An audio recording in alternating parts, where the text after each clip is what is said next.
1. Para nosotros, la tierra es la madre, la vida, la memoria y el reposo de nuestros anteriores, la casa de nuestra cultura y nuestro modo. La tierra es nuestra identidad. En ella, por ella y para ella somos.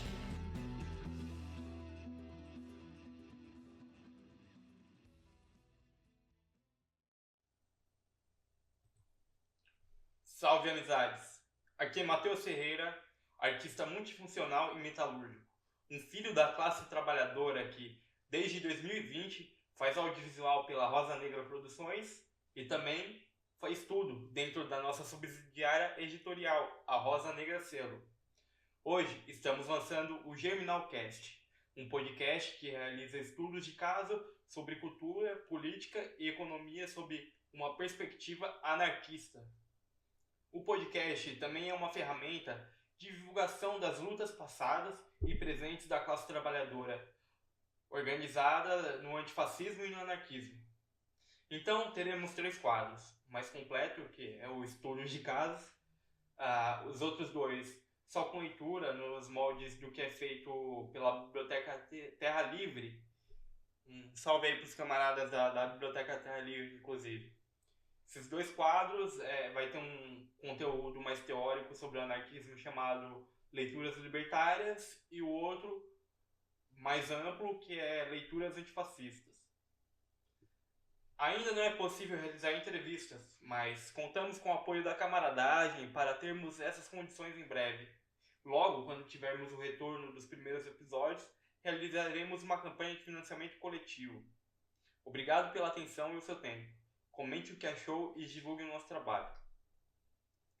O primeiro episódio, a gente vai comentar sobre os crimes da ditadura empresarial militar contra a humanidade.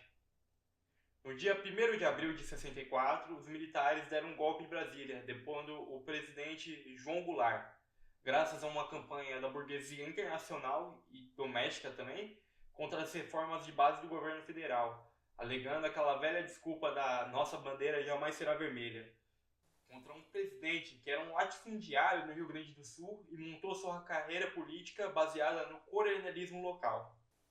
Hoje, sabemos muito bem que esse golpe foi fruto da Operação Condor, que com o dinheiro sujo dos Estados Unidos abriu ainda mais as veias da América Latina, para evitar que a Revolução Cubana ou qualquer outro tipo de projeto anti-imperialista ou contra-hegemônico pudesse florescer em outros países da região. É muito comum falar que essa ditadura empresarial no Brasil matou pouco comparada à chilena ou à argentina, mas quem fala isso exclui o genocídio indígena perpetrado principalmente a partir do governo Médici durante o milagre econômico, com a criação do Plano de Integração Nacional e o fortalecimento do propósito repressivo de órgãos estatais criados pelo governo Castelo Branco, como a FUNAI, que surgiu para limpar a barra do Serviço de Proteção ao Índio, que praticou um genocídio tão absurdo que o regime militar tratou de abafar. E para vocês saberem mais sobre o caso do SPI, que era um órgão anterior à FUNAI, pesquisa o relatório Figueiredo. A gente já vai falar melhor sobre ele. E a SUDAN, a Superintendência de... minha dicção. A SUDAN, a Superintendência de Desenvolvimento da Amazônia, um órgão estatal com funções econômicas que até hoje patrocina o desmatamento e o contínuo genocídio indígena. Segundo o relatório Figueiredo, que foi um relatório feito por um desembargador, se eu não me engano, na época lá da ditadura, e esse cara ele não tem nada a ver com o presidente, que viria a ser o último presidente militar. Inclusive esse documento ele sumiu durante a ditadura e ele só foi redescoberto em 2012 pela Comissão Nacional da Verdade.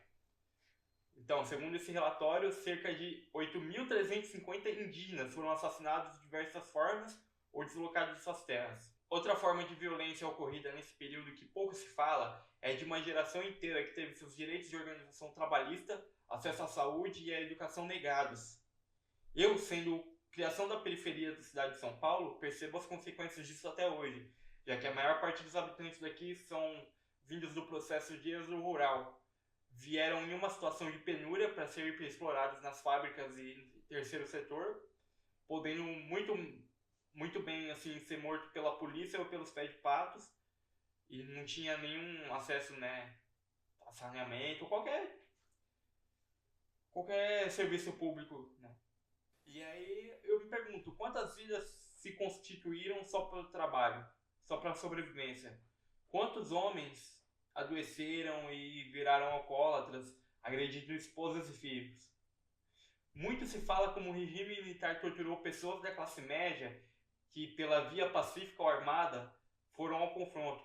Mas pouco se fala das mães vendo seus filhos esfomeados ou os que foram mortos pela PM. Muito se fala do tal pobre de direita, né? Os petistas adoram aí inventar essa, né? O pobre de direita, mas sem a menor compreensão do que é ter toda uma população alienada pelo medo. Não só de sofrer medo físico, castigo físico, mas também sofrer de miséria, porque qualquer ato que fosse considerado subversivo, a galera ia para uma lista lá e não conseguia arrumar emprego, sabe? Porque todo mundo que tinha o mínimo de consciência política na quebrada ou era torturado ou era jogado para fome, sabe? E teve toda uma criação de uma geração assim, completamente despolitizada, e quando teve um avanço tático do PT em tentar politizar essas pessoas, eles viram que não deu certo, eleitoralmente falando, e abandonaram essas pessoas a esmo. Lá no meio dos anos 80, começo dos anos 90, sabe? Tem um livro muito bom que fala sobre isso, que é do... Tem um livro muito bom sobre esse tema, que se chama A Formação das Sujeitas e dos Sujeitos Periféricos, Cultura e Política na Periferia de São Paulo. É do Tiaraju Pablo Dandria, que é um puta de um sociólogo lá da Zona Leste, certo?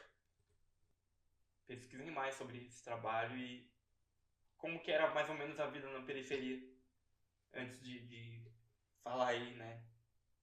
Criticar o tal pobre de direita. Por que será que essas pessoas são assim, né? Agora a gente vai falar sobre...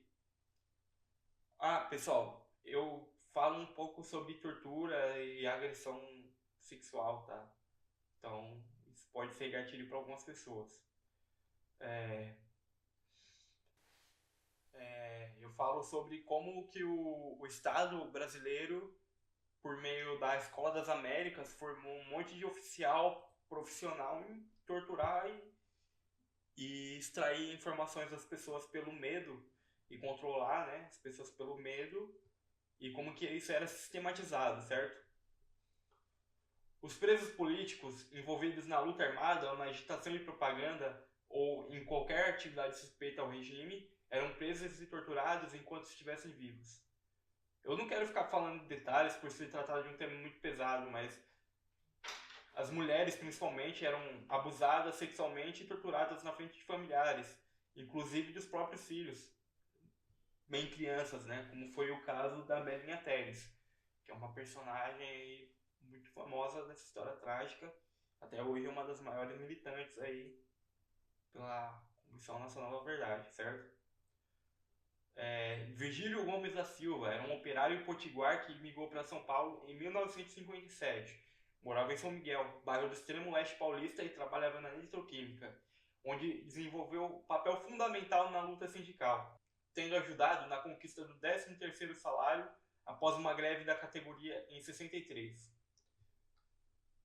Depois do golpe, entrou pela luta armada, participou do sequestro do embaixador Charles Elbrick.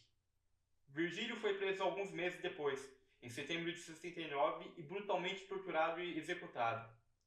Apesar de enviar ao Ministério Público denúncias de casos como esses, a Comissão Nacional da Verdade e seus pares estaduais e municipais nunca conseguiram punir nenhum dos criminosos que violaram sistematicamente os direitos humanos durante a ditadura empresarial militar. Muitos desses militares prosseguiram suas carreiras e foram reformados e faleceram em paz, graças à Lei de Anistia de 79, da qual a justiça burguesa da Quinta República nunca ousou modificar. É interessante isso, né? Porque o PT teve um longo processo aí de governabilidade, eu não tô falando da última reeleição do Lula, tá? Porque o Lula não consegue fazer porra nenhuma. E quando tenta, falta vontade do resto do governo, tá? Mas a gente teve uma presidenta que foi torturada sistematicamente pela ditadura e ela nunca enfrentou os militares, sabe? É uma declaração ridícula. A gente teve aí do presidente Lula falando que o brasileiro devia esquecer isso aí e era melhor não provocar os militares, sabe? Por que não provocar os militares, sabe? Por que vocês têm tanto medo dos militares?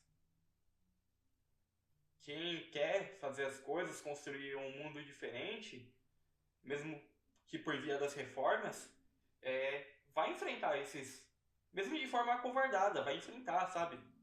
Um governo neoliberal não enfrenta nada, se acovarda com tudo, nem as reformas mais básicas, menos, sabe, que menos ameaçam a galera da direita, o governo não quer passar, não quer contribuir e fica tudo por isso mesmo.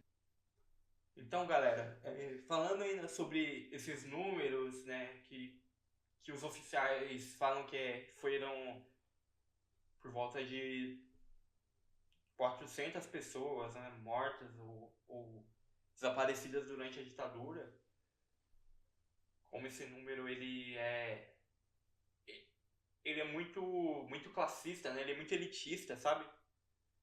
Com esse número ele é muito elitista, porque teve a exclusão, né, dos povos indígenas dessa conta, dos povos periféricos, né? E também teve a exclusão dos camponeses, tá? Tem uma matéria tá publicado no site do MCT, mas foi publicado, na verdade, foi escrito por Rubens Valente, eu acho que da Agência Pública, tá? A manchete é assim: 60 anos do golpe militar. Estudo aponta 1.654 camponeses mortos e desaparecidos na ditadura. Pesquisa inédita do colaborador da UNB e ex-preso político Gilney Viana contabilizou vítimas da ditadura de 64 a 88. E aí tem toda uma explicação aqui como foi feito esse número, tá? Gilney Viana, ele foi um cara muito importante no PT e integrou diversos movimentos de luta pela terra, tá? Ele chegou a ser ele foi secretário de Desenvolvimento Sustentável do Ministério do Meio Ambiente no primeiro governo do Lula, tá? Ele foi atrás também de ajudar a fundar com alguns pesquisadores, a criar uma comissão camponesa da verdade. Tem um estudo dele também que se chama A Resistência Camponesa à Ditadura Militar. Então você vê como esse é interessante, né? Que quem controla a história controla tudo, controla a verdade. E isso nunca é falado muito bem, sabe? Dos indígenas, do povo do campo, dos quilombolas, dos periféricos. Todo mundo que não tava naquele bolinho de galera rica, aventureira, que foi lutar contra a ditadura, saca? Isso chega a ser racista, né? Elitista, tá?